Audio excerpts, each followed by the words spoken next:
Mga kalablab, nagpahal na po sa kahoy.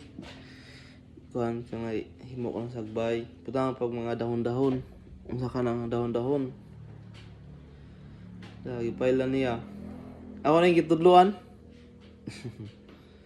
Nga bintana. Part 1 na siya mga kalablab. Nga. Na. Ako na siyang kitudluan. Tisan ba? Kamaw na siya. Himo sagbay. No. Purma-purma na. Ya, kuha sa bato. Sa niya, butangan niya. Saka niya. Lutuanan. Dungaganan siguro ni.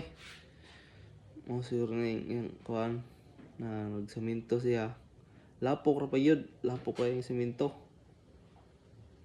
Saan ni? Pahalong siya? Saan ni siya?